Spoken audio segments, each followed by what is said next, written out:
This episode is brought to you by Thorne, and I have some incredible news for any of you that are in the military, first responder, or medical professions. In an effort to give back, Thorne is now offering you an ongoing 25% off each and every one of your purchases of their incredible nutritional solutions. Now, Thorne is the official supplement of CrossFit, the UFC, the Mayo Clinic, the Human Performance Project, and multiple special operations organizations.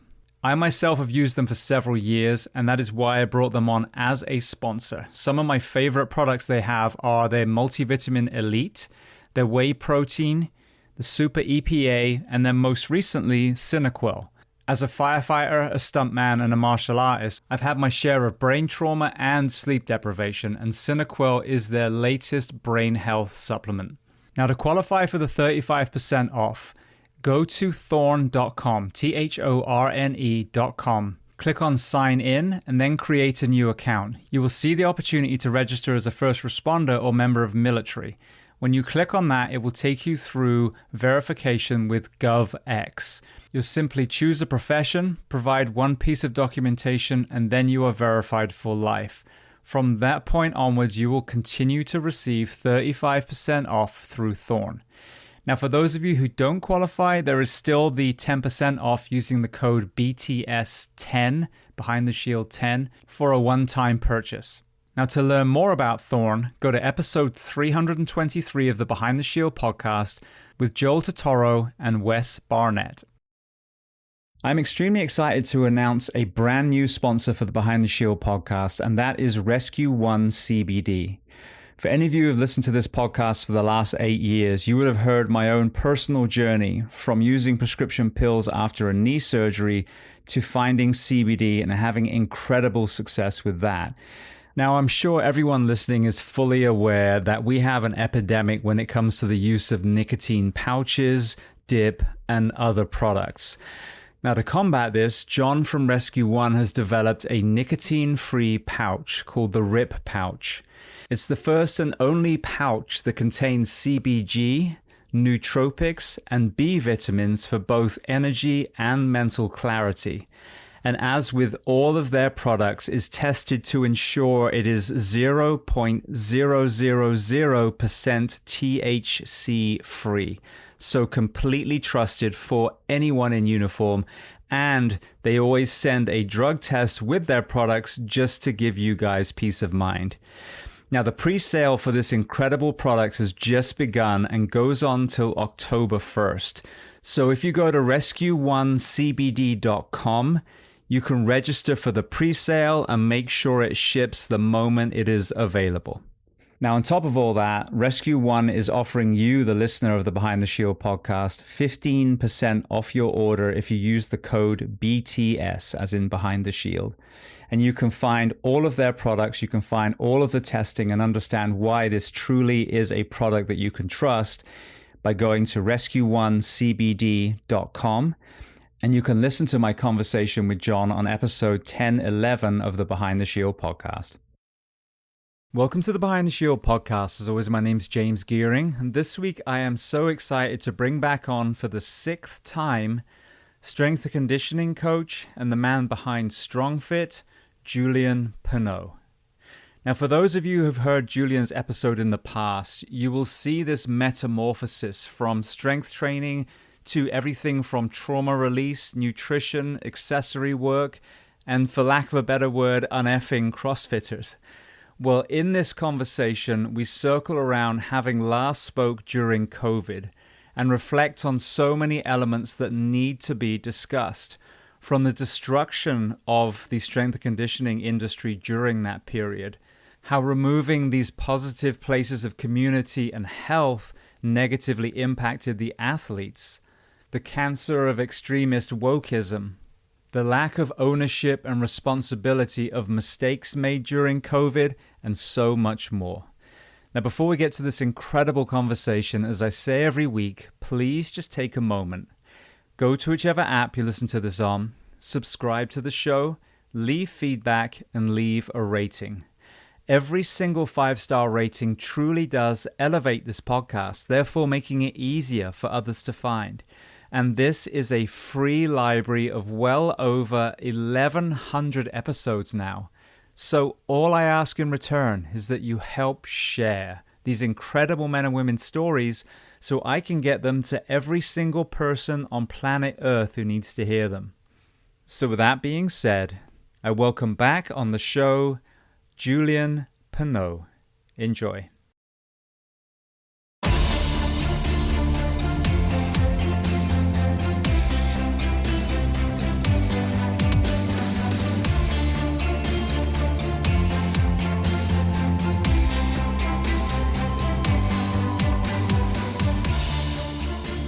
Well, Julien, I want to start by saying thank you so much for coming back on the Behind the Shield podcast for the 6th time now. My pleasure. My pleasure. I can't believe it's been 6 times, but yeah. On my Facebook memories a few days ago, it came up the picture when I actually came to visit you and you trained with me that one time in California. And that was probably, God, what was that, 9 years ago now? I don't know because I don't have access to Facebook because I got banned permanently years back. Well, there's an icebreaker. Let's talk about that. I got my Instagram page shut down because I was posting kindness and compassion videos. So complete no warning. It was too much about men. Yeah, that sounds about right. So yeah, talk to me about that. Let's open the door. We have social media platforms that are basically allowing porn, on the normal social media. We have the super violent stuff, the horrible accidents that are on there.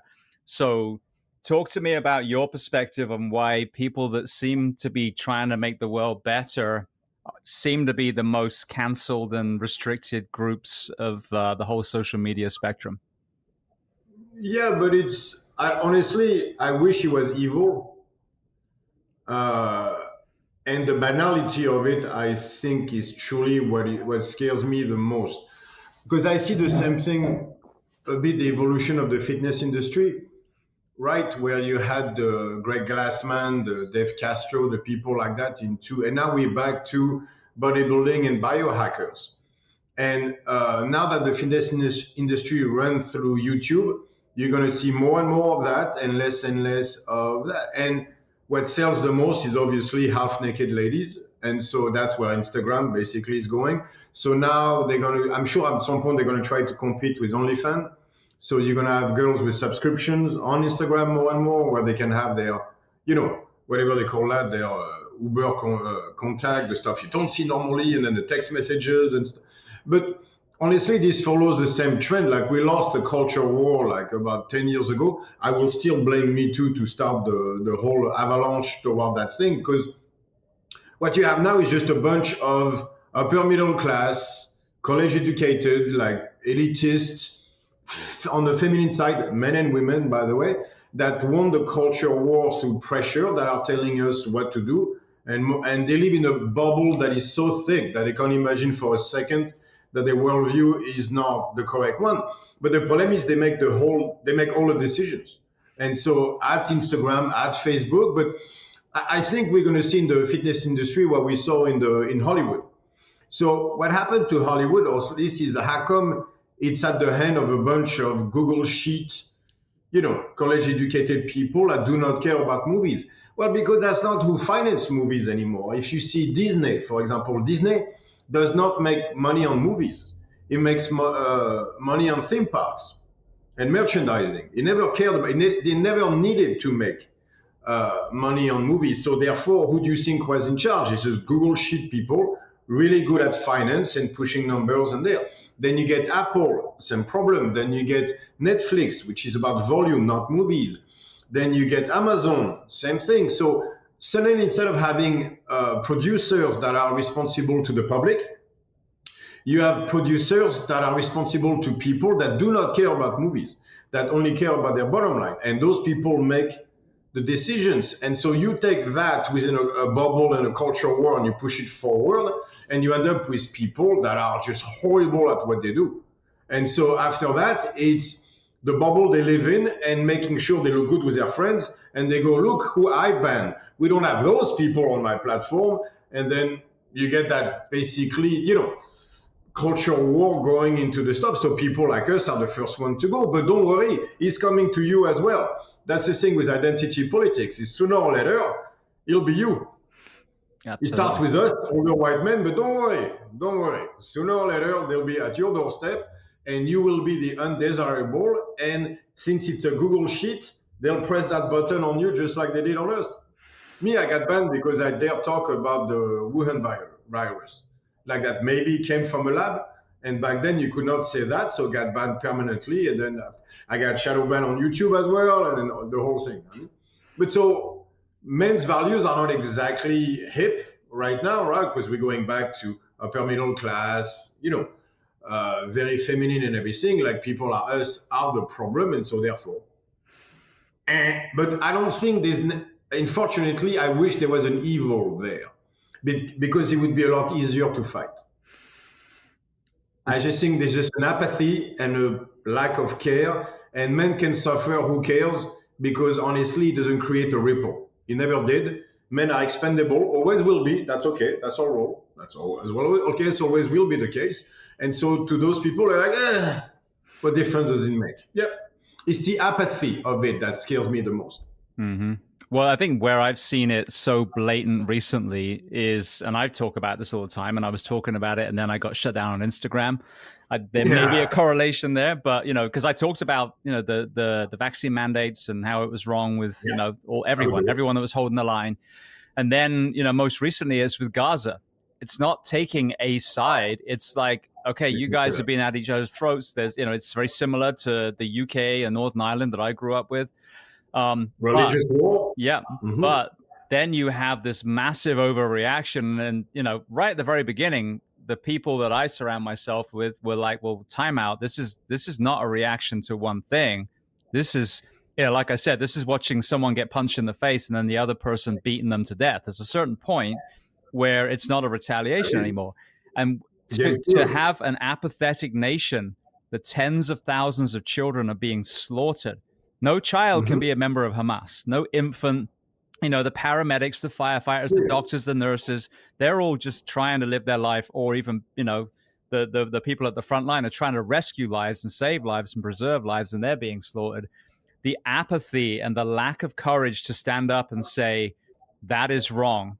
It doesn't make you an anti-Semite, you know what I mean? But to just have the courage to say that is wrong, the fact that this nation won't do that, that's absolutely terrifying. Okay, but this nation also did not say anything while we are sterilizing 10,000 kids.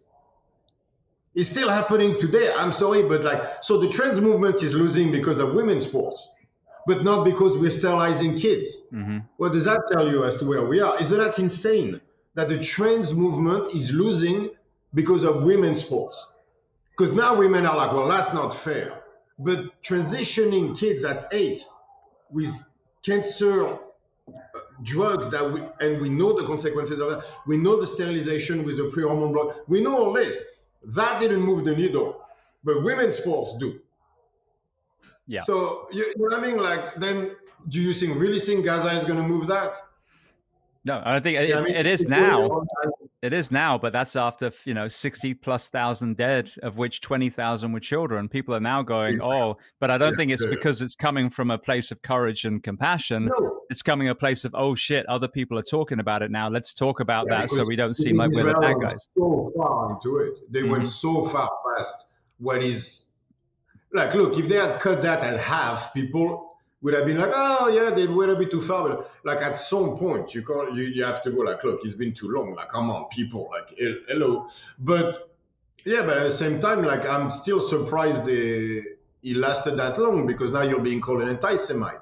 And the anti-DEI people now are pro-DEI when it comes to Israel. So we're going to end up in the same place we always do. That culture war we lost a while ago, I think it's Jordan Peterson was saying that the woke war we had to understand was first a war of competence, on competence. And honestly, that's what I see. I just see we get rid of competent people, that's what you get. For example, what do you get Gaza? Because Biden was half asleep the entire time, no one is truly in charge. Then you let Netanyahu in charge and he does what he always wanted, we should get rid of them anyway. And so now they just, like they don't, that's how evil moves. It doesn't have to be a big thing. It's just you let it slide, and then you just, and then you get a stupid situation like a Biden who's not capable of running a country like the US, and 4 years later you wake up and you go, what just happened? But look at what COVID did. How many people did COVID kill? Like how many suicide, how many alcoholism, how many kids abused, women abused, men abused, and we're never going to tally it up, and we still don't talk about it. Well, let's get to that. Which is insane to me. Yeah. That is insane to me that we are talking about Epstein as we should, but not about the COVID files. That is nuts to me. 3 years, shut down the world. Like, buddy, how many poor people starved because of this? Because we have the number, right? And we're not talking about that. That to me is just mind-boggling. That's why, the guys that starve, honestly, it surprises me they talk about it as much as they do. Well, when we sat down, it was February 2022. So in Florida here, we had already kind of gone back to normal by that point. But, there were many other places around the country and the world that still weren't.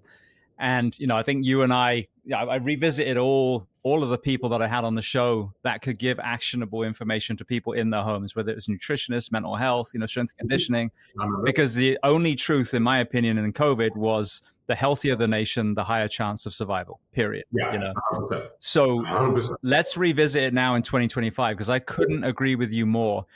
The back end of this in America, we have 70% of the population that's obese or overweight. We have smoking, we have all these other things. If they really were worried about the health of the nation, we would have seen local farmers, subsidized to grow organic food. We would have seen PE programs put back in school, real food cooked in school, all these different initiatives to make the country better. But like you said, the moment this thing kind of finally concluded, there was not a single mention of, what have we learned, and then what can we do to prevent the next one? So I have my opinion, so I'm going to give you the mic. Talk to me about, from February 2022 onwards and your reflection of this.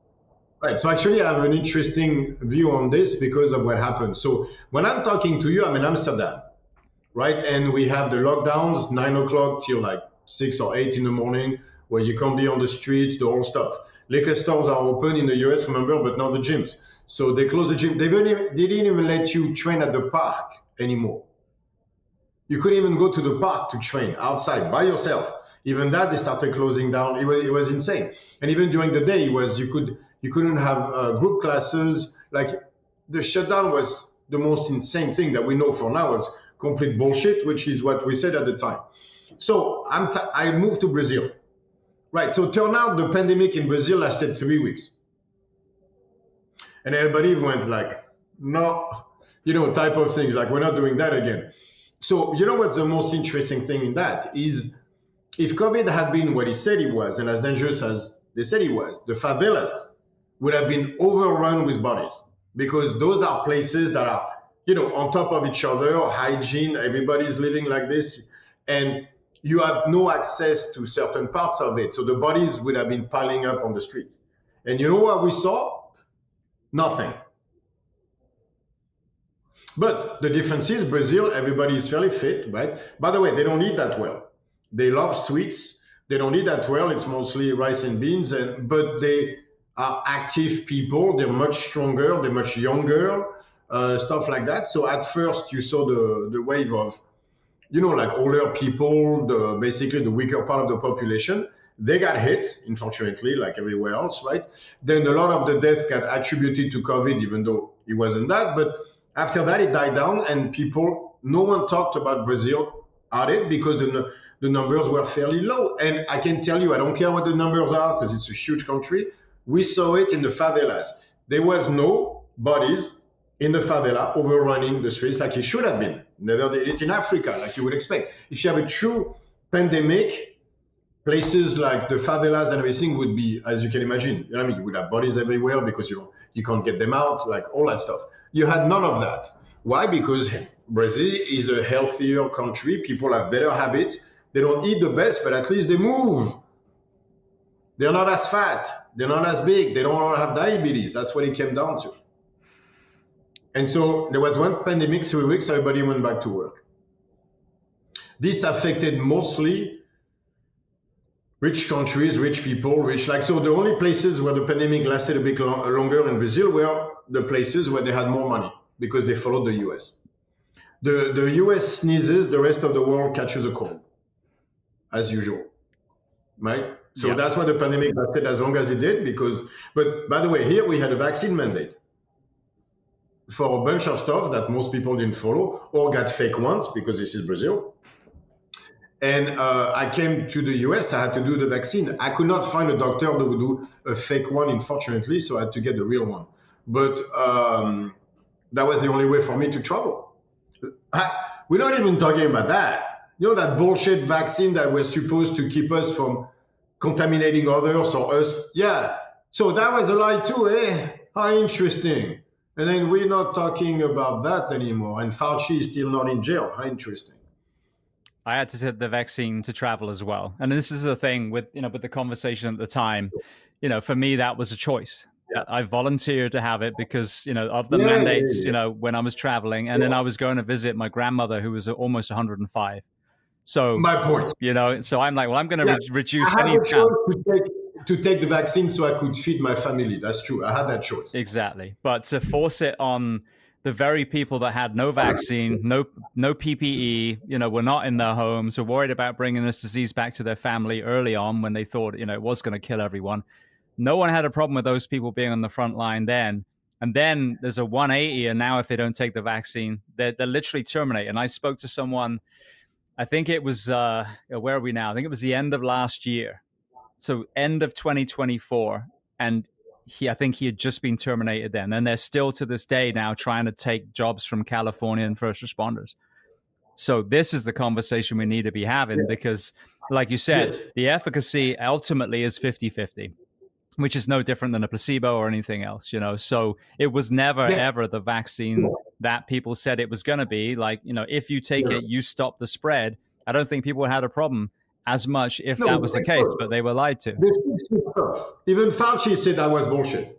That was not science made, you just made it up. Right. That closed all gyms, basically, right? That's how we based the restaurants, gyms, places of the church, places of worship, not for whatever reason, not for booze, like go figure. Like liquor stores, were not affected. But every single place like gyms and everything closed because of that 6-foot rule. So it's those are the decisions that sank all of us, our businesses, our industry, everything. Like I lost 90% of my business, but at least I still had a business. The reason I lost 90% of my business is because all my friends and coaches lost their business, 100%. Mm-hmm. I didn't have coaches anymore because there was no gyms. That's insane. And you realize that 6-foot was bullshit, the mask was bullshit, the vaccine was a lie, and we're not going to talk about it? Where is my whoops? You destroyed my industry. I spent my entire life building the stuff. I've helped people hire, I do good work for society. That was the deal. I'm a good boy. I pay my taxes. I help people, right? I try to help society. The deal was you let me do that. And you're just going to wipe that out, wipe out my entire industry, and I don't even get whoops. Forget sorry. I don't even get whoops. Maybe, no, not even that. We're just not going to talk about it. Wiped out, 10 years. I mean, lifetime, but you know what I mean? 10 years of actual work, gym gone. And, sucks to be you. And that's the society you guys want us to go to. The problem is, and it's a microcosm, you see that with CrossFit, but it's everywhere, is, like CJ Martin from Invictus. Yes. Right? He was about to become a partner in a major law firm in San Diego at that time, right? He's very, very smart, and he would have done very well. And instead of that, he chooses CrossFit and the fitness world because he wants to help people. Right. Do you think a CJ Martin makes the same choice today? No. After what we just showed, like how we treat that? No. So this is who we're going to lose, competent people, the good ones. What do you think happens in 5 years, 10 years when you have just incompetent coaches running global gyms and the biohackers come in? They're just going to sell you peptides and all that shit instead of having people that truly care and try to further the world of fitness. Greg Glassman, as imperfect as a man as he was, has helped more women in the fitness industry than anybody else combined. He's changed the way we train women. I mean, those people will not be there anymore. Who do you think we're going to get? We're going to get the Google Sheet people from Disney. And then they're going to come in and they're going to have their DEI and they're going to want to put black women everywhere and everything. But at the end, the rate of diabetes will go up and people will be less fit. And then. This is how you get rid of entire industries. Is just get rid of the good ones at the top. You know that it's called what? Price's law of economics. That on a project, 50% of the work is being done by the square root of the people assigned to the project. Have you ever heard that law? I have. Nope. Right. So 50% of the work is done by the square root of people assigned to a project. That means that you have 100%, 10 people do 50% of the work. So also tells you 10 people, 3 people do half the work. That's about right. 100 people, 10 people do half the work. So the bigger the project, the more waste you get, which is an interesting, anyway. So, but you know how you get rid of you get to a big project, you get rid of those 10. Now you got 90% of people doing 50%. But those 10 people were the one that matters. It's not that hard to get rid of those. It's hard to keep them, but it's very easy to not have them around. And now you get 90%, and that basically with 50% of that. Now you got 9 people doing 50% of the, and then, you know what I mean? And then you keep going on like that. And before you know it, you end up with a society that is profoundly incompetent, and everybody's going to wonder why shit starts to break down everywhere. That's because you got rid of those 10 people that were doing half the work. That's why.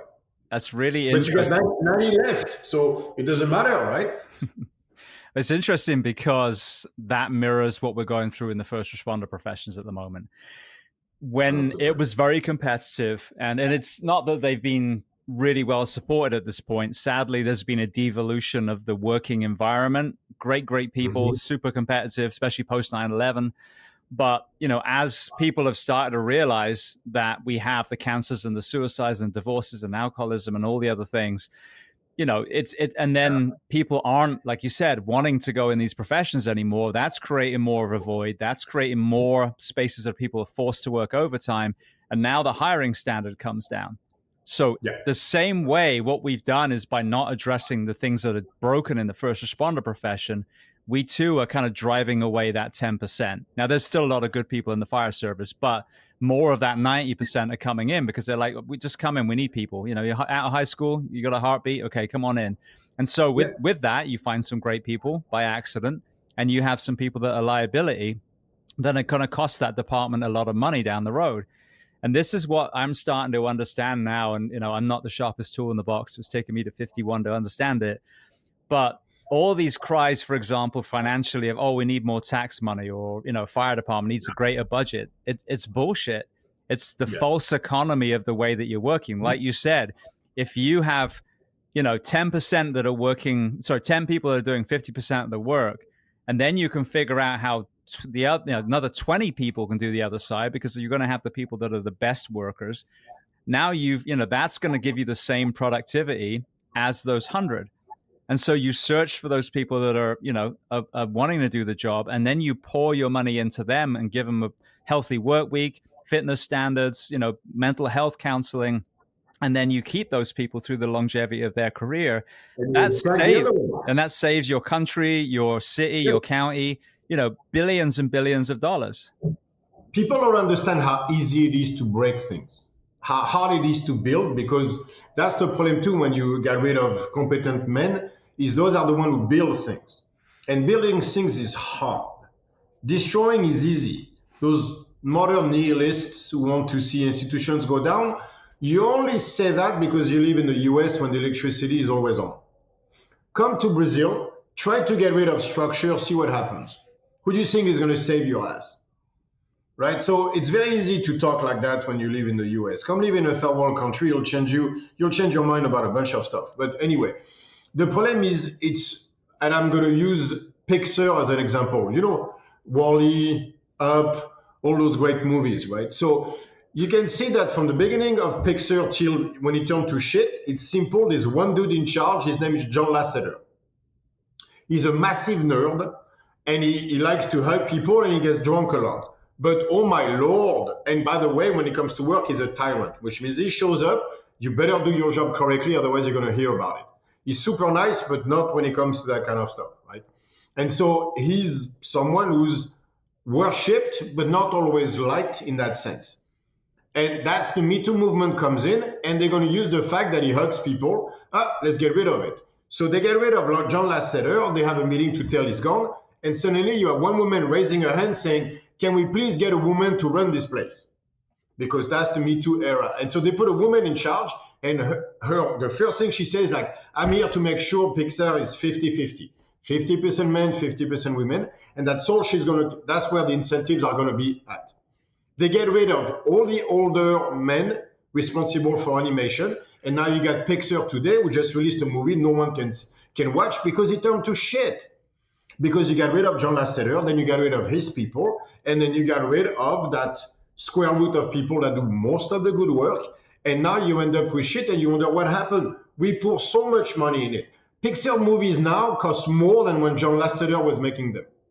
And yet they rack a fourth of the money, and they're losing money on each movie now because they're incapable of making anything of quality. Because no, it's not that easy.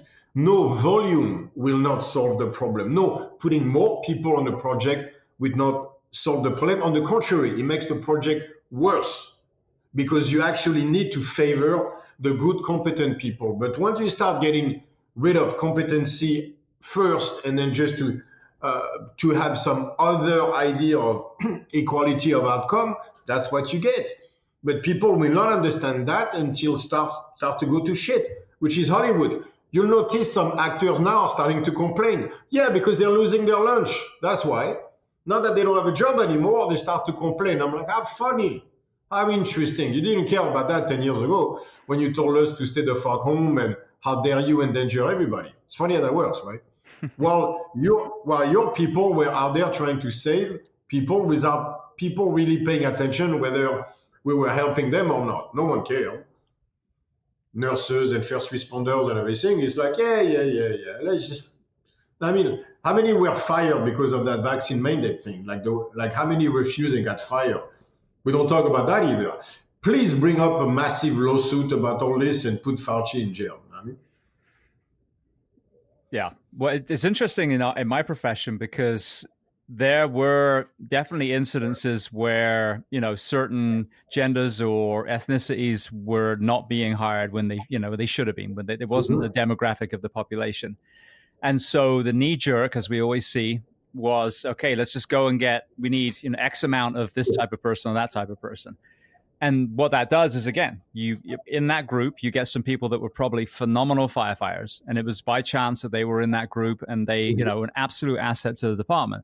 And because you just scooped up a bunch of people of that particular type, you had a lot of people that were a liability to the department. And that then, you think about someone who was a better candidate, but they were the wrong gender or skin color, how that, pissed them off. The answer is amazing, is the mentorship programs. There's one in my town when my friends Chris Hickman started, where you go to the underserved areas, because there are groups of people that either, in the past, because of hiring practices, weren't given a chance, or maybe just in their community, they never even thought about being a firefighter because they hadn't seen themselves in some of the people that responded. So they reach out to them, and they have centrally located training where they give these kids the training, the equipment, the scholarships for fire academy, but they set the bar high. And this is what you need to be a firefighter. So then you get phenomenal female firefighters, phenomenal black firefighters, gay, trans, whatever the quota is. But ultimately, it doesn't matter who they are and who they sleep with. It's can they do the job? And that is what's so beautiful and so easy about the system, is that you don't scoop up a bunch of people and say, we need you because of what you look like. We help mentor you if you're in a position where you weren't given the same opportunity, and say, would you be right for this position? And that's the difference. Yeah, and I live in Brazil now. You know how many conversations I have about race on a weekly basis? Zero. You know, everybody's mixed here. Black, white, like that. So you would think that'd be a topic of conversation. It never is. You know how often I talk about gay people here? Zero. Trans people, plenty of them in Brazil. Comes up once in a while because of the US, not really. Like, but yet I know people in my community, we all have jiu-jitsu together and everything. The only time we have a conversation, men, women, is because of jiu-jitsu. Because it's like, don't beat up the women, please, type of thing, because you're not as strong physically. That's it. That's about as far as that conversation goes. I don't care. And can we please stop caring and just look at who's the best for the job? And getting rid of not putting competence as a number one is a very dangerous game, because going back to those excellent firefighters, if they are treated the same as someone who's lazy, lousy, doesn't want to do your job and everything, they will leave. Why would you stay in a place where you're tolerated but not celebrated, right? Like, if I'm really good at what I do, I want to be seen as such. But if I'm treated exactly the same as the guy over there who doesn't give a shit, well, I do the extra work, I do the extra training and everything, no, I'm not staying.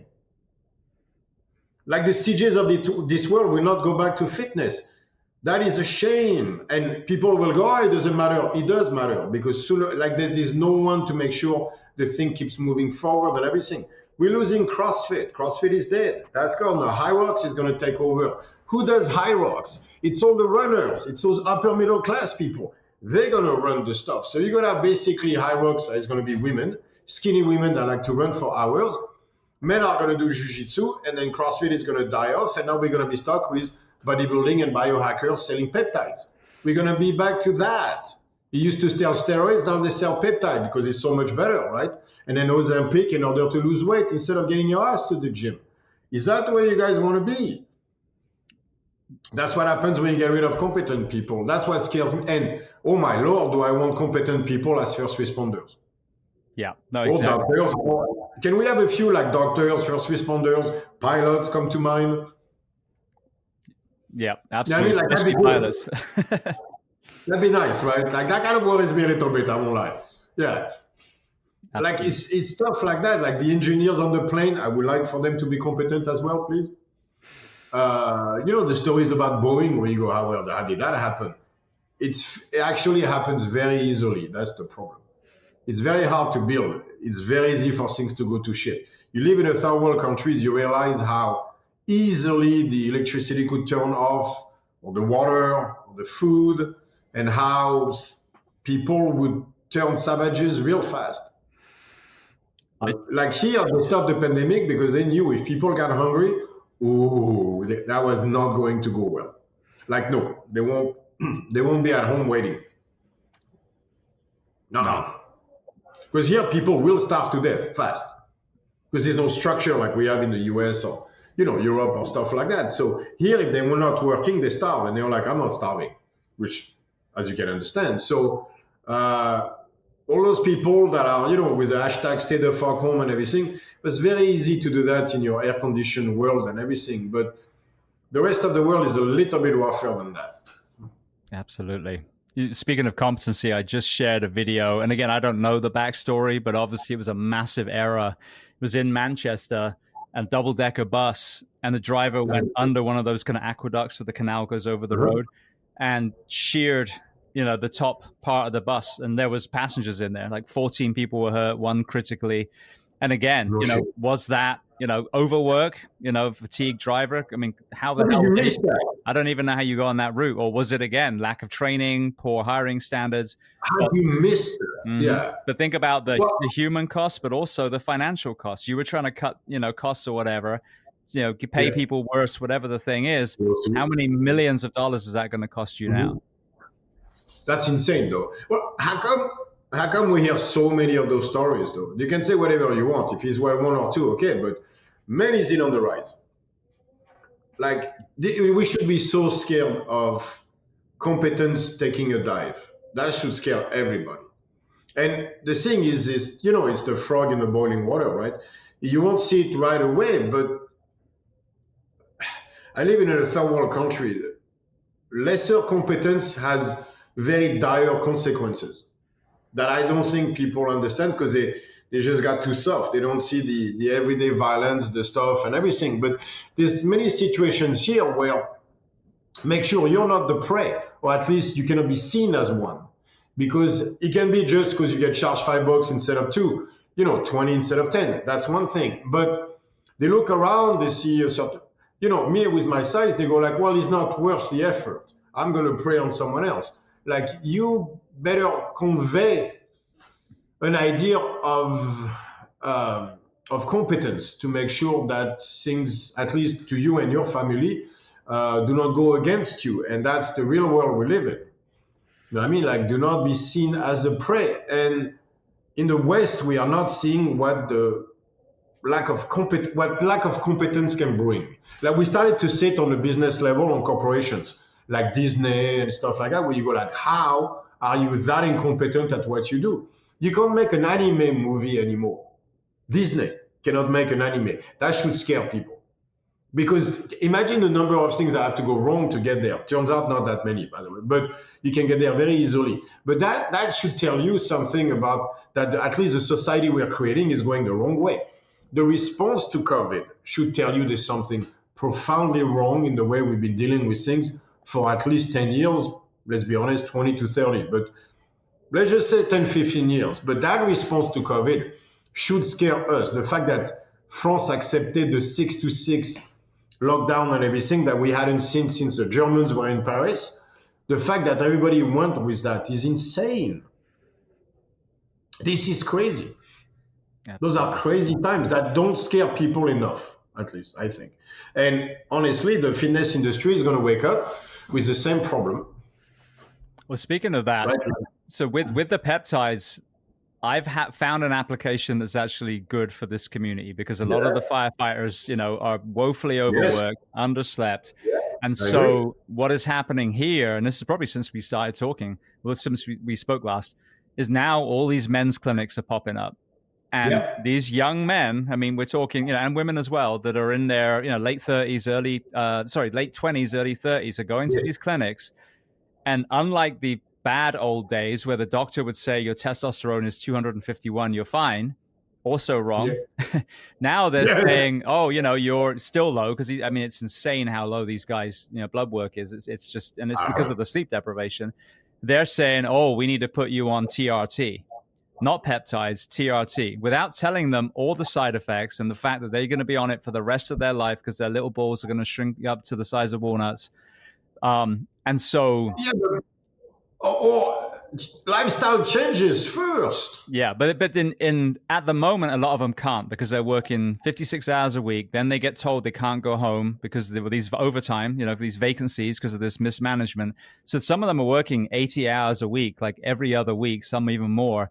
So the peptide as a Band-Aid, as a temporary fix until, because we're working on shifting this work week, I found them beneficial because it at least makes your body make more of the testosterone on its own, and you can come off. I agree with you, but that's not, look, it's the same thing as Ozempic. It's the same conversation.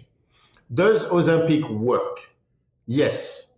If you weigh 500 pounds, should you take Ozempic? If you, most likely, instead of dying of eating yourself to death, most likely, because it's going to stop you from eating. But do you really think there's two problems with that? Is first, you're not changing the profound issue of you eating yourself to death. So you'll find another way to fuck yourself up. Don't worry. But that's not really the issue of Ozempic. Ozempic, the issue is going to be that 17-year-old girl over there who's on Ozempic to lose 10 pounds. First of all, she's going to look like a cadaver, but everybody's going to go, oh my God, you lost so much weight. Right, because you're not eating. Right, and so now the second you stop Ozempic, you're going to be hungry, you're going to get more weight than you lost because you fucked up everything else anyway. Right, and then now your blood sugar, like you have insulin problem, all of that. That's going to be the issue with Ozempic. Of course, it works for the 500 because you have a lot of trainers now saying Ozempic is great. It's great for 3 months to make your people lose weight, yes, but long term, it's a disaster on a societal level. Right, the peptide, the problem, of course, is going to help them now, but the problem is on a larger scale. Then they never have to change their nutrition. They're not going to have to, start lifting regardless of how many hours they were. Like, that's the problem. And so, of course, for them, it's a massive help. But then the next ones and the next one. And when their work goes back to normal, they're going to stay on the peptide. They don't have to train as much. And then once every first responder does that, everybody else, even the guy who quits as a first responder is 26, he's going to stay on TRT or he's going to stay on peptide or whatever. And now he doesn't have to train as much. He doesn't have to eat as well. He doesn't have to have the lifestyle that he should have had without the peptide. You cannot replace nature with technology. I'm sorry. There's always a moment where there'll be another side effect. There'll be another problem. There'll be muscle density. There'll be bone issues. There'll be somewhere else. Your body will adapt to the peptide. Another problem will pop up. You can't. Ozempic for food is the same thing as going to someone who has a cocaine habit and gluing his nostrils shut and saying, problem is fixed. That's true. You cannot snort cocaine anymore. I don't think he fixes the problem. Yeah. That's what you're going to see. It's like, yeah, we might do well for 6 months, a year, by the way, which allows the people to keep working them to death and everything. So that's going to delay the response that is necessary as well. You see what I mean? Like, this is where we're going with those types of, that's what scares me with that. Yeah. Well, what I literally did, because I went on peptides, it was funny. I had actually a pretty decent natural tea, but I was like, well, 14 years of shift work, you know, there's probably a little deficit there. So I just did it for a short while and then came off it. And I was, you know, telling people that this is how any med should be, you know, blood pressure med, whatever. It's like, okay, this is a bolster until you get to a point and then you come off. But you've done the work. Mm-hmm. That's different. You've done the work. You train. You've done the nutrition. You've done everything. I seriously doubt I'm going to find Ozempic people. Sorry, my camera is. That's okay. Mine does the same thing. I don't know why it does. Yeah. I'm sorry, but all the people that take Ozempic, like, those are the same people that had the body positivity stuff not so long ago. Now remember, like, how dare you tell me to lose weight? I can't lose weight anyway. The second Ozempic is out, they will jump on it. Mm-hmm. The Oprah, all those actors and everything, the hypocrisy of it is monstrous. My fear is that they do the same thing with the peptide. It's like, no, you're not doing the work. It's you, right? Like most of those people do not need to go on Ozempic. Is Ozempic going to work? Yes. Is it going to go faster? Yes. Are there side effects? Yes. Do we know all of them? No. There are complications with all of that. You've done the work. If you do the work and your test is still at 250, yes, peptide and TRT and whatever the hell you need to do. But do the work. Then you add the cherry on top, right? Stop thinking there's a solution. There are no solutions, only trade-offs. Go do the work. And then you can take the TRT and the peptide and all that stuff. Yes, then they'll make you stronger, faster. Awesome, no problem. You don't compete in a drug-tested sport. Who cares? Do whatever you got to do. I mean, to be healthier and stuff like that. Understanding that there are no solutions, only trade-offs. I'm all for it. It cannot cut down on the work, though. And that's usually what I see. So you put 25-year-olds on TRT, they will never stop. Because you can't, if you start TRT at 25 lifting weights, you will never know how to lift weight properly. Because I got news for you. On TRT, the program is different than off TRT. The volume is greater. You can do shit you cannot do without it. So it is not the same programming. You will never learn to lift correctly. And so you will always rely on the TRT, usually larger and larger doses. And then it won't be just TRT. It'll be like that other compound and then other stuff and then the other thing and then the peptides and then the thing. And before you know it, you're a drug addict. Yeah, it's a very expensive habit. That's what it is. Yeah, that's what it is. Mm-hmm. Yeah, with the Ozempic. Yeah, yes, which is crazy. You're a drug addict. With the Ozempic, it's interesting because I've lost my wife's best friend and then one of my fire academy, friends. Yeah. Both died from gastric bypass surgery. So they're in those situations, and neither of them were actually even that obese. So this is what's so crazy that they even allow that in the first place. But like you said, for the morbidly obese, where they're really about to get heart disease and maybe lose a leg from diabetes, I think it absolutely has a place. And the TRT, if you're a combat veteran with concussive injuries and your body simply won't make testosterone anymore, of course, TRT is a great application, but for this predatory element where they're targeting teens and 20-year-olds, especially with TRT, Exactly. without letting them know that your fertility, your hair loss, your bitch tits, all these things that you're going to get, the back knee, they're not being told this, and they're not being told that first, change your nutrition, start a lifting program, get outside. How are your relationships? Are you meditating? You will not stay at TRT level. That's not true. Let's be honest. If at 25 you're at TRT level, you know where you are at 35. Not at the same level. I can guarantee you that. And I can tell you something. When you get to 40 TRT, testosterone is not the only thing you're taking. Yep. Because you open that door. And by the way, but that's my same problem with Ozempic. Instead of dying of a gastric bypass surgery, of course I want you to do Ozempic. But do you really think it is going to stop there? Because now remember, you can't eat on Ozempic. Right. So that hole that you were filling with food is coming back. What are you going to fill it with this time? Yeah. There's not food. You'll find something. So you want to bet that the rise of addiction is going to go up amongst people with Ozempic? Yeah. Of course it will. Yeah. Come on. If it's not alcoholism, it's drugs. Choose one. Yeah, because it was already an addiction. You don't The get addiction was food. pleasure from food anymore. Yeah. An obese person that cannot get pleasure from food anymore. Anybody think this is a good idea?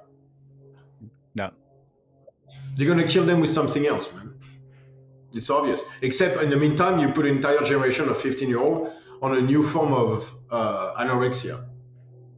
Yeah, which is also what we saw in the same era as bodybuilding. We've gone full circle, literally.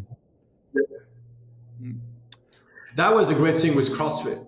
It made them beautiful and fit, but you had to train performance, right? So you had to eat, because otherwise you couldn't perform. Yeah. And now CrossFit is dying. The girls got about 20 pounds heavier. You know what I mean? Like the carb stuff, like we're back to food eating, like we're back to weird relationship with food. That lasted 10 years. We got a break for 10 years. That's it.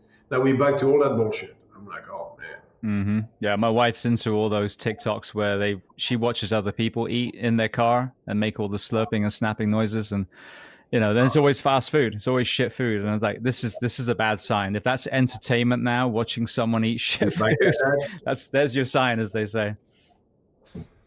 Yeah, like we're gonna have to understand what getting rid of competence is doing to us. Yeah. Have you ever seen that film Idiocracy? Yeah. Yeah. We're basically living it now. Yeah. The problem is like the only way you fix that is by bringing competency back, or at least the incentive toward competent people. It's not as simple as it sounds, because you're going to have to attract them in your place of business and such. It's not simple. It's not simple. I mean, like, that's why I basically went dark me on my side, because I was like, I can see the biohackers coming into what I do, and I'm like, I'm not doing this. That bullshit 6 weeks, like nicotine patch now for X and Y and Z. I'm like, oh, people, come on, 6 weeks? You think you're going to help with the autism and anxiety for 6 weeks? Like, they're just selling you something. Are you not? This is snake oil. Like, come on. The biohackers, man, this has to stop. Stop with the 6 week stuff. No, this will not solve the problem. The problem is you're not doing what you need to do. It's you. That's it. Yeah. Stop with the self-indulgence. You'll lose 20 pounds. Absolutely. Well, speaking of fitness journeys, again, it's been 3+ years since we talked. To this day, when I coach, as you know, when I teach my free class to first responders, it's still your work. It's still the sandbags, the sleds, the yokes, all the things, or your original work, should I say. Yeah. So what has been the evolution from that side now in the last 3 years? I came back even closer to the original stuff, and I cut everything else. So I've cut all assistance work, and I went back to pretty much what you did that day. And this is 99% of the work. And I stopped the assistance work. I stopped everything else because, first of all, I got tired of people asking about emotional mapping without understanding a sandbag squat. And by the way, that's my fault. I should have kept my big mouth shut. that day instead of talking about all that shit, because they all jumped on it, because the idea of them being able to change how they feel instead of doing something about it was the worst idea I've ever had, by far. So what I went back to the original stuff. And you know what the best proof of all this has been? Is my wife doing jiu-jitsu. She's a monster. And she was going to be a monster because that's just the type of people she is. What the genetics are strong with that one, but the force is strong in that one. When she trained in jiu-jitsu, all the dudes were basically at the school. It's a very famous school where I'm at, and they were like, careful, like you're sparring a man. That's not true, but you're sparring a 15-year-old man, boy, strength-wise. She has the strength of a 15, 16-year-old boy, which is crazy for a woman. You spar with her and you go, ooh, I can't just relax. I gotta, and she'll bully you to death if you do. So, and that's the sandbags, that's the yokari, that's the strength work we've done with her. It translates to jiu-jitsu so well. On someone who's immensely gifted, don't get me wrong. But there was a proof to all that stuff, the sled, the sandbag and everything. The proof was in jiu-jitsu. Whenever I went back, my strength on the mat was, I didn't move an inch. If anything, I got stronger from a grappling perspective. It was very, very, very cool to see that. I cut all assistance work because honestly, there's no need for it. You know what I've learned over all these years is you are built the way you are built. And you're never going to change that. So the whole assistance work to get, I want bigger arms, I want bigger legs. I was like, well, does your body want bigger arms? Does your body want bigger legs or whatever? Because I can squat chicken legs. She squats, she has Brazilian legs. Yeah. I mean, it's not the squatting, it's you. In that case, it's me. I have chicken legs, but I got a really strong posterior chain. All right, well, and then at the end, the only thing that matters is like, is that what you're using when you lift heavy or when you grapple or whatever? Yeah, I use what I have, which means I had strong legs. I still squatted 550, so not good, but not bad either. But I still did it without legs. So, you know what I mean? Because I can't build legs. It's just, but I have a big back though. All right, so it didn't matter, right? If we both do sandbag squats, we're both gonna get different things out of it. But we'll both get strong in a way that we can apply. And when we do jiu-jitsu, your jiu-jitsu being different than mine, you will apply that strength your way the same way I will apply that strength my way. But we will both be strong. And so I was like, so I went back to all the original stuff, and that's all we do. And it works extremely well on you, not on me, on you, right? And the difference is when people say, I want X, I'm like, no. This is what you do, and you're going to get what you're going to get. And if you're not happy with that, go back in time, change your parents. Tell your mom to have sex with a stronger dude. How about that? Tell her choose better. Go back in time, tell her to choose better. That's the difference, right? And so, but we're going to train with the basic stuff, and you're going to get very good results based on who you are. And the reason I love training I don't train my wife because you don't train your spouse, but I love, like guiding her on the journey, let's put it this way, is every single day I realize how unfair the whole thing is. Yep. There's nothing you can do about it, dude. You're just not as good as she is. You know what I mean? It's like, yeah, it sucks. Yeah, you're not those people. I think that's one of the biggest issues that I see. I mean, myself, I've always been, you saw, like when I was there, I've actually put on like another 10 pounds or so since I retired and are sleeping now. But yeah, I mean, I walked out at 6 foot and 168. That was my whole career doing CrossFit, pre-CrossFit, all that. It never changed. And, you get guys that come in and they're, mesomorphs or, whatever type. And 6 months in, they're slinging around way faster than you, and doing muscle ups. And it's like, again, it was frustrating, but just like you said, there's pros and cons. In jiu-jitsu, I've got little daddy long legs, spider legs that can, wrap around and have a huge base. But am I going to, play a pressure game very well? No, of course not.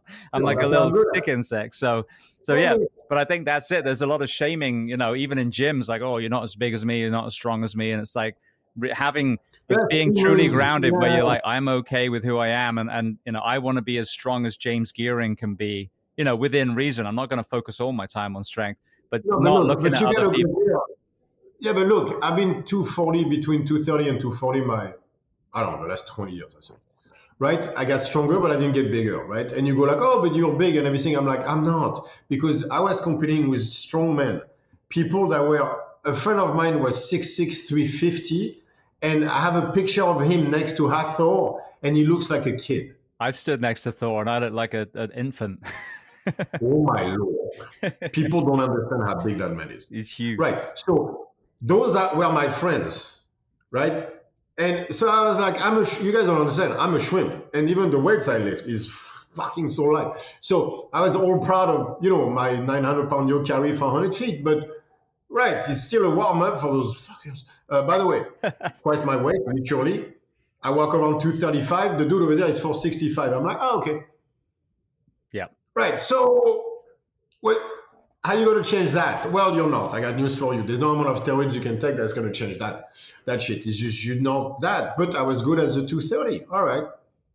So, you know what I mean? Like, it's relative, man. Yes, you're 170, but you're not 135. I got plenty of those at the gym. These Brazilian men are not big. I got a bunch of 140s at the gym, and they're not bad at jiu-jitsu, let me tell you. Yeah. But then they can move all day. Their endurance is insane, and they have like that, like that little man motor, like, I need to prove something, which means they train 6 hours a day. You know what I mean? Then they go to work and they come back. You know what I mean? Like, you go like, oh my Lord, you're completely insane. Well, me, I'm more like chill, relaxed. Of course, I'm chill and relaxed. I'm 235. Why would I not be chill and relaxed? I don't have anything to prove. You know what I mean? But when Haftor comes around, makes me lift a little bit heavier. So it ain't fair, sister. You know what I mean? Like, you do what you got to do, but at some point, look in the mirror, it's like, where can I get better? So me, I know I have my exercises. Like, as long as the sandbag carry stays up, my yoke carry, I got a bunch of stuff. If that stays up, I'm strong. I can still do well at jiu-jitsu. There you go. So what I've learned, honestly, me, is just I cut out all the other shit. It's honestly like, can you give me 3 good training sessions a week? Good. Some people will train twice a week and become world champions. Others will have to train 12 times a week. You don't get to choose either. I need to recover. I can only do so many training sessions. After that, I just don't do well. I'm a neural output guy, which means it's how hard I hit when I hit. Janina is more like a volume person. She needs to train a lot. Okay, there's no good or bad in this. It's just the way you're built. I am built as a neural output guy, which means put me under a heavy weight that wants to crush me. And if I have to make it at that line over there, I will make it. Because mentally, I'll be like, I'm not letting go. And there's that voice that tells me not, and then I'm like, I'm going there. I have that. But she have that volume when she can just fucking train twice a day, 3 times a day for 3 weeks and go, I don't care, I can't do that. I don't have it. I don't have that. But I have the thing when it gets heavy. You know what I mean? Like, all right, whatever that is, you need to find that, which one is yours. And then you capitalize on that. Because the other stuff, I got news for you, it's not yours. Like, I won't look like Arnold. God knows I've been trying since I'm like 14 years old or whatever. I saw, was it Terminator or Conan, the first one? It's probably Terminator. I was like, I don't care what he does, I need to look like that type of thing. And there's only one. I was not born to be a professional bodybuilder, but I'm strong as shit and I'm good at grappling. All right, well, that's what you do. So save yourself a lot of heartache and just find that. And so I cut down all assistance work because I'm not a muscle capacity guy. So it's useless for me anyway. I just get tired. So instead, I have my exercises that I can do well, with a sandbag and stuff. And I just spend my energy on that. And the return on investment is much, much higher. Cut the bullshit, cut the ego, look in the mirror, see what you're good at. There's something you're good at.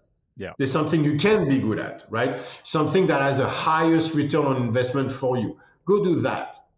And unfortunately, you might not be the guy you wanted to be. All right. That doesn't mean you're nobody. You are someone, just go find out who that is. He might not be the guy you chose. I chose Arnold. Well, turns out that's not me. Yeah. I see it as train tracks. You can be in a station with multiple tracks, and it's great that you want to be ahead of that other person, but you're on a different set of rails.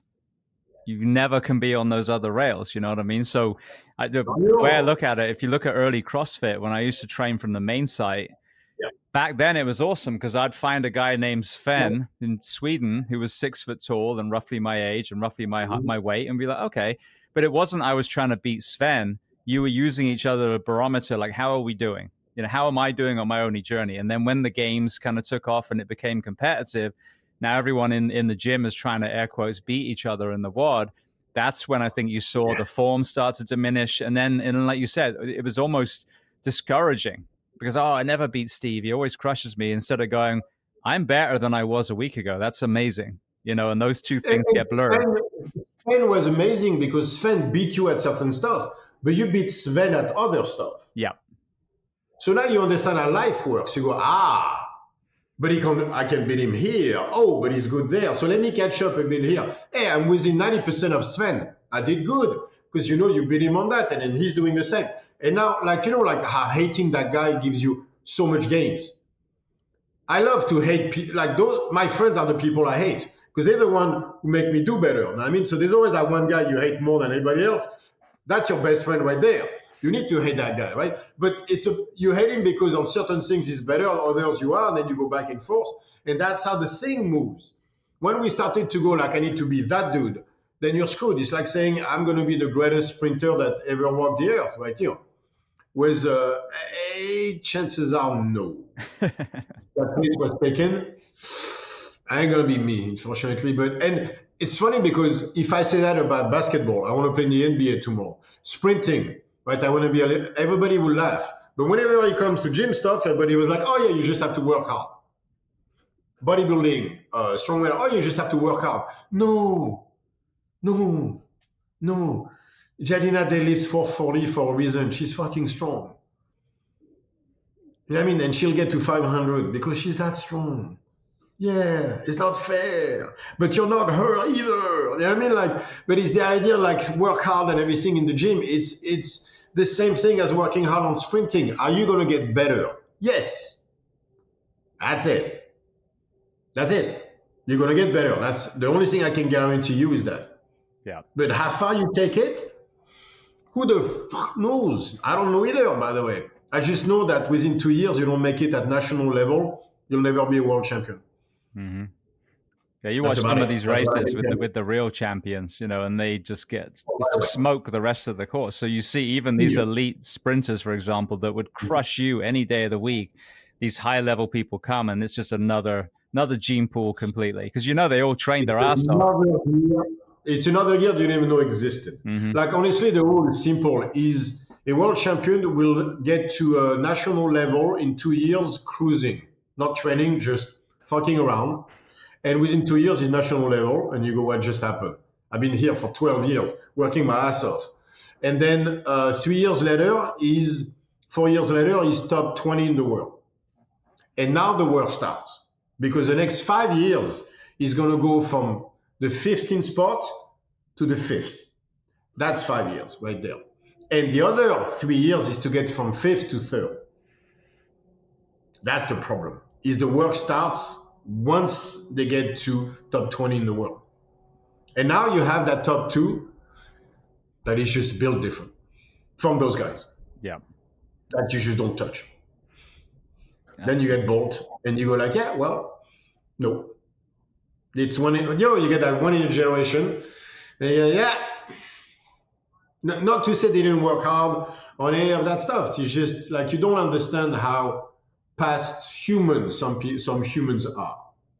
The Haftor, those people, they just nah, man, they just built different. Mm-hmm. It's built different. And so we know that on specific sports, but I just find it so funny when it comes to the fitness industry that just work harder, you get the six pack, you get the glutes, you get the pecs and everything. Is nah, dude, that game is not for you. Those girls on Instagram, there's very few, and usually they're on drugs, and then it's a good lighting, and it's 6 weeks just to take that one video, and you don't understand what comes to that and everything. It's there's a web of lies in the fitness industry that is becoming, that was never good, but with Instagram it's getting worse. Well, I think it's discouraging a lot of people. I mean, you think about COVID, what really made me sad was there were a group of people that were in gyms that had really taken a long time to find the courage to walk through the door for the first time. And then they were carried away and they were doing really well. And then that hard stop hit. And then, a lot of them we didn't see again. It was very sad. The same thing, I think, with the social media thing is, all you see is not only people's Instagram highlights, but you're also seeing some of the fittest, strongest, fastest in the world as well. And so, some of these people look at it and go, well, I could never get to that level. And it's so sad because no one's asking you to get to that level. But if you can get rid of the extra 20 pounds that you're carrying around and play with your kids or stop your back hurting, that is a huge, huge leap forward. But you've got this elitism. And like you said, a lot of it is fake. How many bodybuilders on Instagram are dead now because they lean down to nothing and have arrhythmias and strokes and all that? So it's such a dangerous kind of wave in the so-called fitness industry because it's nothing to do with fitness. It's narcissism is what it actually is. No. Oh, yeah, 100%. Has nothing to do with fitness. And what kills me is those people during COVID that gained 25 pounds. They'll never go back to the gym because it was so hard in the first place. And it's twice as hard to come back as it was to get there in the first place. You lost the weight, you get it back. Oh, it's a bitch to go back to the gym after that. And everybody looks at you and then they all know and oh my Lord. And so we will not see those people ever again. And it's not like we're winning that war already, right? Of the obesity and all of that. So then it's just more people toward Ozempic, which scares me so much. Because then there's less need of a gym. And then again, like we're losing the CJs, right, in the fitness industry. But sooner or later, we're going to start losing the gyms as well. Because, and by the way, Instagram is not helping gyms.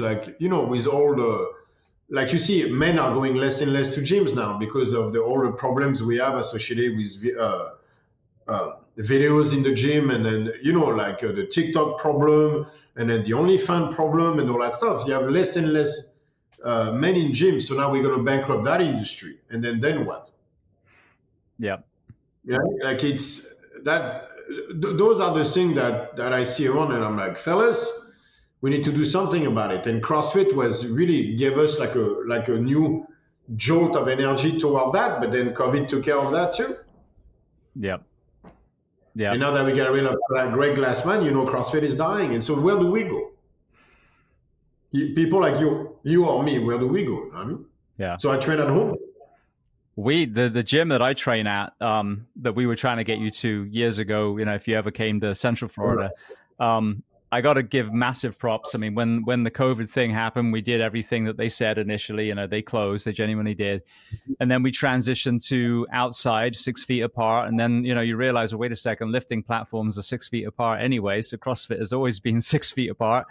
So then they went back in, but they've actually switched to Wolf Brigade programming now. Have you heard of that? Yes. Yeah. So Greg. Yeah, no problem. Go ahead. I'm listening. So Greg's programming, he was a former CrossFit guy as well, but he kind of like yourself, kind of leaned a lot more into, the heavier side, sandbags, unilateral kettlebell movements, a lot of mace work. And we've shifted to that. And at first there was this big kind of knee-jerk startle reflex from the, diehard CrossFitters because, you're not flogging yourself to death every class. And there are Metcons, don't get me wrong, but it's more kind of leaning towards, what you do as well. And that has been amazing because we have kept those kind of people in the gym. And it's packed now, absolutely packed. And you got to be careful because you get decapitated by a mace if you walk through the gym these days. 100%. But I love to know good people are doing well. But that's what we're going to see. We're going to see fewer and fewer of those places. So at least they'll be packed. So from a business perspective, it's good. But I don't know, maybe we'll clear up people that should not have been there.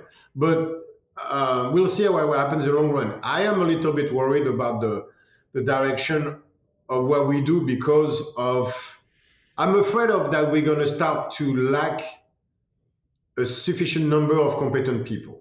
I'm happy that you don't because you have a good guy in him and everything. And there's still plenty of them.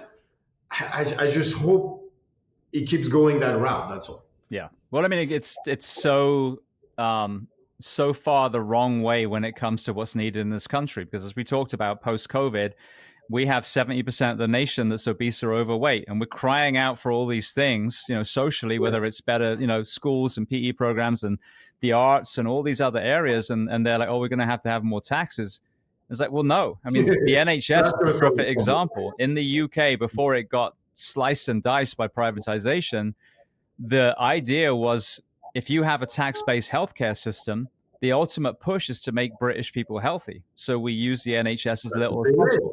You have a profit-based healthcare system like the US, the push is to make people sick. So now you have this COVID where drug companies make billions, and then all of a sudden, magically, gyms are starting to be demonized and closed down, and now pills are replacing fitness, like you said, with TRT and Ozempic and everything. It's the complete wrong direction. And I am a incurable yet angry optimist. I believe that we're about to see a renaissance. I think people are peeping behind the curtain now and realizing a lot of this corporate greed and power and everything from corporations to presidents. I would agree with that. I'm just an action-based person. So I want to think, and I'm with you on that, by the way. I want to think in can, not cannot, always, right? It's like, don't tell me what I cannot do, just tell me what can be done. Yeah. What can be done, and then we'll try to do that. I just want to have a conversation toward, let's stop the bullshit, let's go back to what competence, and let's start doing stuff. Not just like, oh my Lord, every 3 seconds and all that stuff. Like, feelings are great. Can we start doing stuff? Yeah. Well, I mean, it affects national security. It affects, the ability to recruit the right military members, the right first responders, police officers. And let's take police for a second, because sadly, there's a lot of, videos of the wrong type of people in policing. Look at the mistakes that Breonna Taylor's, whoever it is, when there is an error in law enforcement, Uvalde, children die, young women die, it doesn't matter who it is. People die. And then there's a huge, again, monetary value to that. The most important thing is that you killed someone, but the budgetary side to that is horrendous too. So by shrinking the group that you can hire from, you're making the chances of you hiring the wrong person greater and greater and greater. No, but that will get fixed, because I live in Brazil, and trust me, you do not want to live without cops. Yeah, so no question. They can talk all they want. That one you're going to know right away. Defund the police, see what happens in Oakland. That ship will not last another 5 years, because I lived in Florianopolis, which is the probably safest place outside of Dubai I've ever been to. But the cops here, they don't play. Like drunk people or homeless or whatever on the island, you see them for a week, then you don't see them anymore. They're not dead. They take them at night, put them into there, and then put them back on the mainland and everything. But they do it at night. No one sees it. And you know what? We all like, good job. Don't want them around my kids. Thank you. Yeah.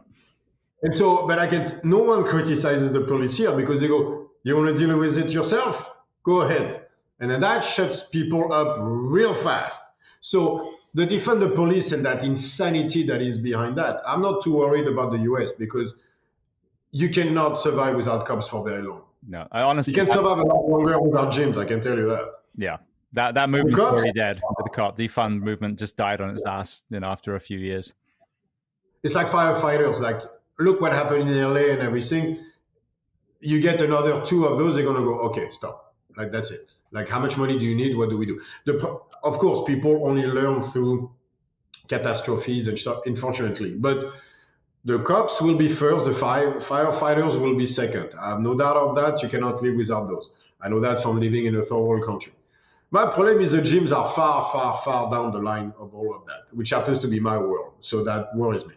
Yeah, absolutely. Well, speaking of the strength training and jiu-jitsu, one of the things that I've always been told, and again, I'm not the power athlete, I am more of the motor kind of guy, which serves my profession very well. I don't need a 1 rep. You need to be able to work for 10, 20, 30 minutes, an hour, whatever it ends up being. But in jiu-jitsu, people kept saying about how strong I was. And that sounds so weird to me, because I'm in the gym, and alongside, as we just talked about, people I'm comparing myself to, they're a lot stronger. But what I realized, it was the sandbag carry, especially the rope pull with the sled, that endurance with the, the grip strength. And then like the Turkish get up. Amazing. Someone's on side control, be able to just sit up and palm them off with this kind of weird look in their eyes. So talk to me about the application with that, because I don't know if we've talked about training and martial arts, especially jiu-jitsu specifically. Right. Well, the main thing that you see, and then that's what they all told me, is like we see guys that are strong in the gym, but he does zero for jiu-jitsu because they're incapable of using it, because gym strength is concentric, mostly semi-centric, but it's a lot of, moving at a specific speed and things like that where you control and everything. None of that is applicable to jiu-jitsu because you're never in control. It's mostly you have to be very reactive and everything. But the greatest thing with the sandbag is that isometric strength it gives you.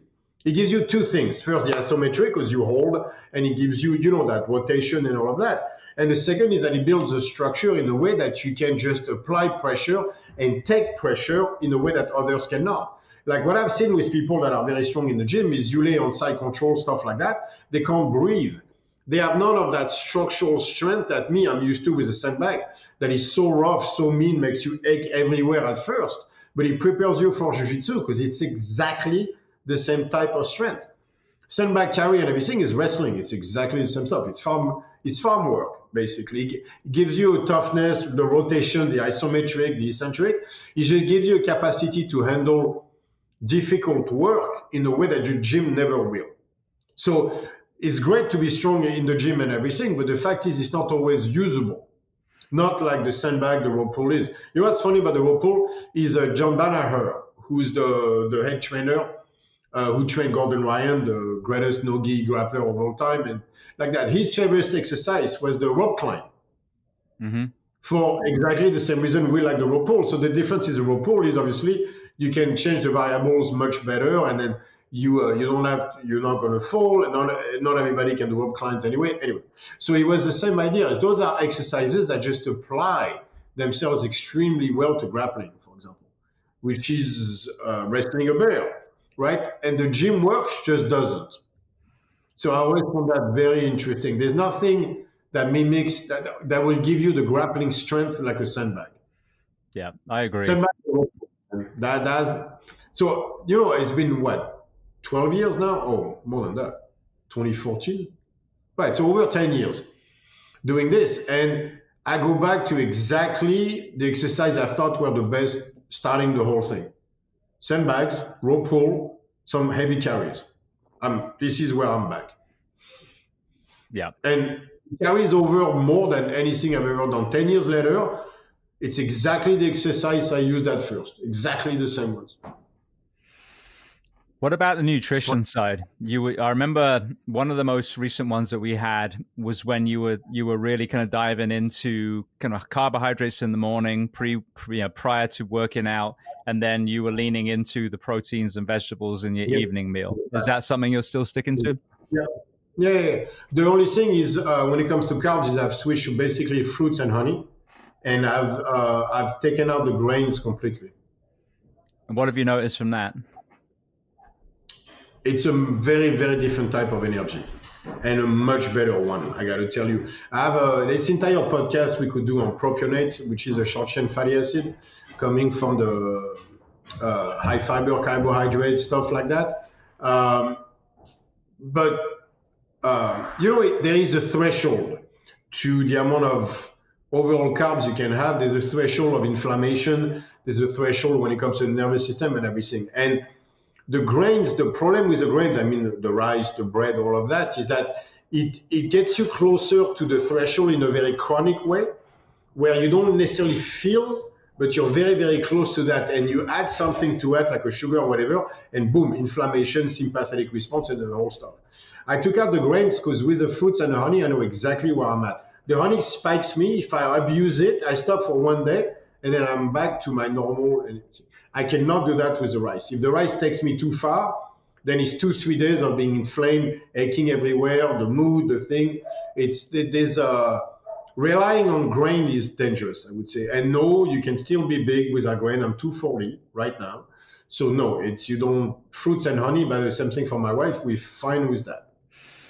So we could do an entire podcast on that because I would like to go into I don't have time right now, but we could go because we've been at it already, but we could go into propionate and what it means, and there are much deeper ideas behind of that. But overall, I would tell you, rely on honey more than you rely on grains, for example. I'm going to be mindful of your time then and let you go. For people listening, because you said, obviously some platforms have been shut down or shadow banned. Where are the best places to find your work, your videos now? I'm only on Instagram now. Like, honestly, it's mostly my wife posting her lifting. I went dark. I might come back and do the podcast again because I've been thinking about it because I got good people asking. I'm going to do an episode probably next week where I'm going to explain why I went dark, because it's been like 2 months now, at least, maybe more, not posting, and took out everything, took out all my podcasts, took out everything. So I'll explain why I went dark and why I might come back. So right now you'll see mostly my wife on Instagram. You might see me back on YouTube here and there. The fitness industry is not the place I want to associate with right now, but the grappling scene is. So I might come back to YouTube, but I want nothing to do with emotional mapping. I want nothing to do with all of that bullshit. All the people that say they talk for me, they don't. If you don't hear it from me, it's not strong fit. I want nothing to do with all that crowd, all the emotional mapping, all of that. The people that are, that took my work and made it do something I didn't want to the side. So I'm going to do my stuff, but I will associate much more with, let's say, the martial art world than I will with the fitness world in that sense.